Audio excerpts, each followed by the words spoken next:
जय श्री राधे, जय श्री कृष्ण। आप सभी को वरूथिनी एकादशी की बहुत बहुत शुभकामना, बहुत बहुत बधाई।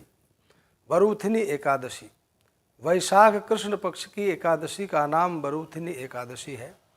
वैशाख मास की दोनों एकादशियां परम पवित्र मानी जाती हैं। पहली एकादशी है वरूथिनी एकादशी और दूसरी है मोहिनी एकादशी। आज हम चर्चा करने जा रहे हैं वरूथिनी एकादशी, जो कि वैशाख कृष्ण पक्ष की एकादशी है। वैशाख का महीना अपने आप में बहुत पवित्र माना जाता है।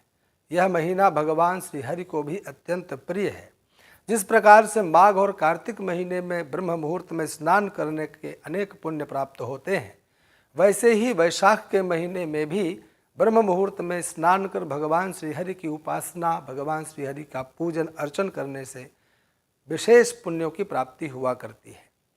वैशाख महीना जिसको भागवत में भी वर्णन प्राप्त होता है, जब भगवान श्री कृष्ण द्वारिकापुरी में जाकर समस्त ब्रजवासियों के साथ निवास करने लगे, बहुत काल तक रहने के पश्चात एक दिन बलराम जी महाराज को ब्रज की याद आई और उन्होंने द्वारिकाधीश भगवान श्री कृष्ण से कहा, लाला चल करके थोड़े दिन वृंदावन निवास करके आते हैं, मुझे ब्रजवासियों का स्मरण हो रहा है।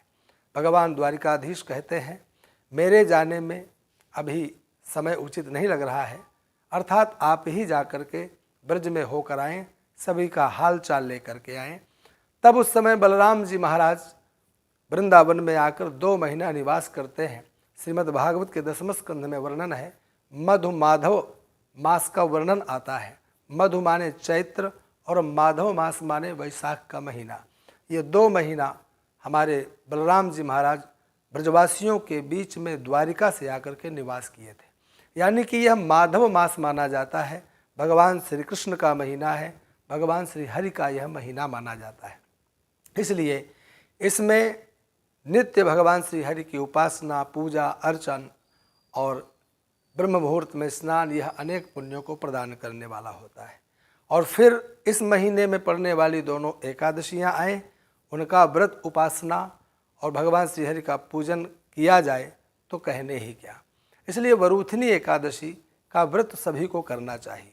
वरूथिनी एकादशी के बारे में मैंने अध्ययन किया तो पता चला कि 10,000 वर्षों तक लगातार तप करने से भगवान की कृपा से जिन पुण्यों की प्राप्ति होती है, वह वरूथिनी एकादशी के व्रत करने मात्र से प्राप्त किया जा सकता है। जो तुलादान चंद्र ग्रहण, सूर्य ग्रहण में अनेक पुण्यों को प्रदान करने वाला होता है, स्वर्णदान जो अनेक पुण्यों को प्रदान करने वाला होता है, वह वरूथिनी एकादशी के मात्र व्रत करने से हमें प्राप्त हो जाया करता है। इसलिए एकादशियों में वरूथिनी एकादशी का भी बहुत विशिष्ट स्थान है।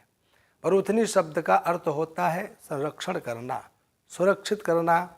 यानी अब आपको, आपके जीवन को, आपके परिवार को इस व्रत के प्रभाव से आप सुरक्षित कर सकते हैं, आप कवच से आवेष्टित कर सकते हैं। इसलिए सभी को इस वरूथिनी एकादशी का व्रत उपवास अवश्य ही करना चाहिए। वरूथिनी एकादशी का एक दिव्य महात्म्य भी है। राजर्षि मानधाता का दिव्य चरित्र है। राजर्षि मानधाता जो कि बड़े ही धर्मात्मा थे, महान राजा थे, प्रजा का पुत्रवत लालन पालन किया करते थे। एक बार उनके मन में विचार आया, जा करके मैं कुछ दिन भगवान की आराधना करूं। वन में गए, एक वृक्ष के नीचे बैठकर कठोर आराधना प्रारंभ की। आराधना करते करते, तप करते करते एक दिन क्या होता है कि एक वन का एक हिंसक जीव, हिंसक कोई वनचर आया और उनके पैर को कुतरने लगा, पैर को खाने लगा। उस समय मानधाता ने देखा, लेकिन अपनी तपस्या से डिगे नहीं, हटे नहीं, डटकर तपस्या करते रहे, लगातार तपस्या करते रहे। अपने पैर की भी उन्होंने बिल्कुल चिंता नहीं की। तपस्या परिपूर्ण होने पर भगवान उपस्थित हुए, वरदान देने के लिए कहा। वरदान तो प्राप्त किया, परंतु उसके पश्चात मानधाता ने कहा, महाराज इस तपस्या के बीच में विघ्न डालने के लिए एक हिंसक जीव ने मेरे पैर को इस प्रकार से आघात पहुंचाया है, कृपा करके बताएं मैं अपने शरीर को पूर्ववत कैसे प्राप्त कर सकता हूं। उस समय भगवान ने मार्गदर्शन किया, बताया वैशाख कृष्ण पक्ष की जब एकादशी आवे आप उसका विधि विधान से व्रत उपवास करें, संकल्प के साथ व्रत उपवास करें। उस व्रत के प्रभाव से आपका यह पैर पूर्ववत हो जाएगा। और वही हुआ। वैशाख कृष्ण पक्ष की यह वरूथिनी एकादशी आई। महाराज मानधाता ने संकल्प पूर्वक विधि विधान से व्रत उपवास किया और उस व्रत उपवास को संकल्प के अनुसार कि मेरा पैर सही हो जाए भगवान के चरणों में समर्पित किया। राजा का वह शरीर पूर्ववत स्वस्थ हो गया, पैर भी स्वस्थ हो गया। यानी कि इस वरूथिनी एकादशी की चिकित्सा प्रभाव से, व्रत प्रभाव से चिकित्सा हुई और राजा स्वस्थ हो गए। यानी कि आप मानसिक, शारीरिक अथवा किसी भी प्रकार की पीड़ा में हों, इस पीड़ा से निवृत्ति के लिए भी यह उत्तम व्रत है। इस व्रत को सभी को करना अनिवार्य है, सभी को करना चाहिए। इस वर्ष 2026 में यह वरूथिनी एकादशी कब आ रही है, आप लोग उस व्रत की विधि जानते ही हैं, हर बार आपको बताया गया है। बस आने वाले दिनों में जब यह एकादशी पड़े उस दिन आप सभी व्रत को विधि विधान से करें। रविवार 12 अप्रैल 2026 देर रात्रि 12 बजे के पश्चात दशमी समाप्त होगी। लगभग 1:17 पर एकादशी प्रारंभ होगी। यानी कि 12 बजे के पश्चात 13 अप्रैल प्रारंभ हो जाएगा।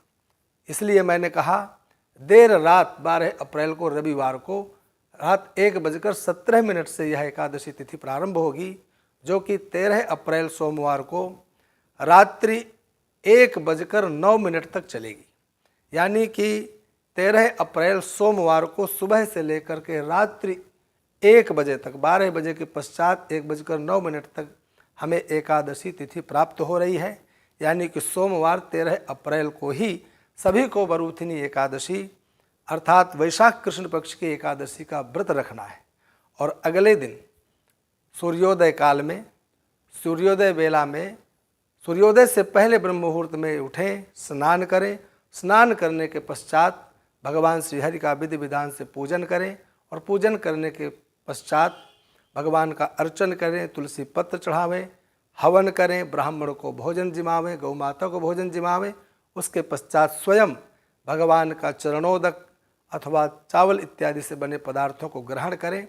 यानी कि 14 अप्रैल मंगलवार को प्रातः 8:30 बजे से पूर्व ही आप सब लोग द्वादशी के रहते पारण करें। वैसे द्वादशी भी 14 अप्रैल को रात्रि 12:12 तक रहेगी। पूरे दिन द्वादशी है, आप कभी भी व्रत का पारण कर सकते हैं, परंतु सूर्योदय बेला में प्रथम 8:30 से पहले आप पारण कर लेंगे तो बहुत श्रेष्ठ रहेगा। एकादशी के व्रत के पूजन के विषय में मैंने अनेक बार बतलाया है कि एकादशी का जब व्रत करना हो तो दशमी से ही हमें नियम प्रारंभ कर देना चाहिए। दशमी के दिन बहुत से ऐसे खाद्य पदार्थ होते हैं जिन्हें छोड़ देना चाहिए, जैसे उड़द की दाल है, बैंगन की सब्जी है। ऐसे कई मादक पदार्थ हैं जिनको व्रत के दिन, उपवास के दिन हमें नहीं खाना चाहिए। तो दशमी के दिन ऐसी समग्र वस्तुओं को परित्याग करें, एकदम सात्विक आहार लें और उसके पश्चात एकादशी जब हो प्रातःकाल ब्रह्म मुहूर्त में स्नान करें और आसन बिछाकर बैठें। भगवान श्री हरि की मूर्ति, तस्वीर, छायाचित्र कुछ भी सामने हो, उनके सामने हाथ में जल लेकर के व्रत करने का संकल्प करें। भगवान श्री हरि का विधि विधान से पूजन करें, तुलसी पत्र से अर्चन करें। अर्चन करने के पश्चात भोग लगावें, आरती प्रसाद वितरण करें और अधिक से अधिक ओम नमो भगवते वासुदेवाय इस द्वादशाक्षर मंत्र का एकादशी पर खूब जप करते हुए भगवान को प्रसन्न करें। इस विधि से आप सभी 13 अप्रैल सोमवार को वरूथिनी एकादशी का व्रत करें। जय श्री राधे, जय श्री कृष्ण।